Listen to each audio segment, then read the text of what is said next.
SS व्यान वो वाहिद बहरी जहाज है जिसने दोनों आलमी जंगों में खिदमत अंजाम दी और दोनों ही जंगों में ये दुश्मनों के निशाने पर आया और डूब गया।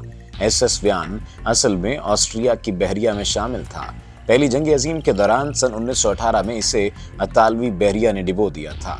इसके बाद इसे 1921 में समंदर से निकाला गया, जिसके बाद 1941 में इसे इसी इटली ने खरीद लिया जिसने पहली जंग अजीम में इसे डिबोया था। लेकिन दूसरी जंग अजीम के दौरान इसे एक बार फिर डिबो दिया गया। इस बार ये काम बरतानवी हवाई जहाज़ों ने किया था। नाज़रीन, एक सदी पहले की बात है जब ऑस्ट्रिया एक खुश्की से घिरी हुई वस्ती यूरोपीय कौम नहीं था, बल्कि शिमाल में ट्रेस्ट से लेकर जनूब में जदीद दौर के मोंटेनेग्रो तक फैली हुई साहिली पट्टी वाली एक बड़ी सल्तनत था। इस सल्तनत के बहरी जहाज ऑस्ट्रिया, हंगरी और बहरा रोम, मशरक़ वस्ता, हिंदुस्तान और मशरक़ वईद के दीगर मकामात के दरमियान चला करते थे।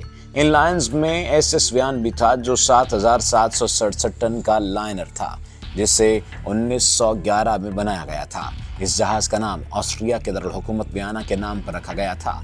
एक मुसाफिर बहरी जहाज़ था, लेकिन 1914 में पहली जंग अजीम शुरू होने पर इसको ऑस्ट्रिया की बहरिया ने जंग में तलब कर लिया और इसे बतौर अस्पताल इस्तेमाल किया जाने लगा। ये जहाज़ इतनी ज़्यादा अहमियत का हामिल था कि ये न सिर्फ ऑस्ट्रिया की बहरिया के लिए खिदमत सरंजाम दे रहा था, बल्कि जर्मन बहरिया को भी सपोर्ट फराहम कर रहा था। इंतहाई अहमियत का हामिल ये जहाज़ इत्तेहादी क़ुव्वतों के लिए एक दर्द सर था, जिस पर इटली की बहरिया ने फैसला किया कि इसको डिबो दिया जाए ताकि जर्मनी और ऑस्ट्रिया को बड़ी चोट पहुंचाई जा सके। इसके बाद इटली ने अपने फ्रॉगमैन तैयार किए। ये वो लोग होते हैं जिन्हें बहरिया, स्कूबा डाइविंग और समंदर के अंदर खामोशी से मिशन अंजाम देने की खुसूसी तरबियत दी जाती है। अतालवी बहरिया के इन फ्रॉगमैन ने 1 नवंबर 1918 को कामयाबी के साथ इस बहरी जहाज़ को डिबो दिया।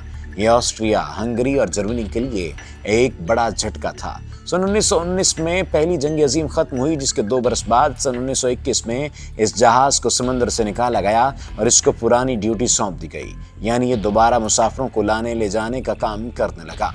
पहली जंग अजीम के कुछ अरसे के बाद यूरोप ने दुनिया को दूसरी जंग अजीम की भट्टी में झोंक दिया। अब की बार जंग की पार्टियां तब्दील हो चुकी थीं।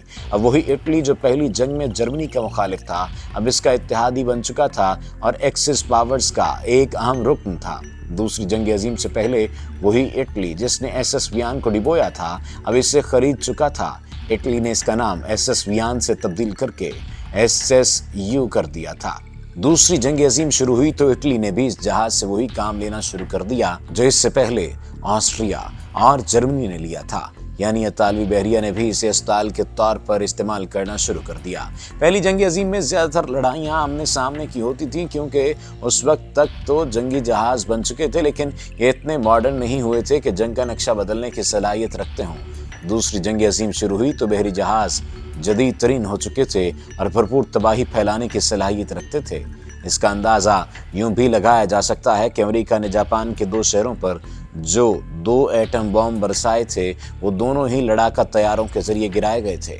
दूसरी जंग अजीम में लड़ाका तैयारों की इसी तरक्की का निशाना SS व्यान या SSU भी बना और लड़ाई के दूसरे साल ही समंदर बुर्द हो गया। इसको इस बार 14 मार्च 1941 को अल्बानिया के साहिल से दूर वेलोना बे में बरतानवी तैयारे ने डिबो दिया था। इस तरह इस जहाज को दोनों आलमी जंगों में गर्क होने की बदनामी का सामना करना पड़ा।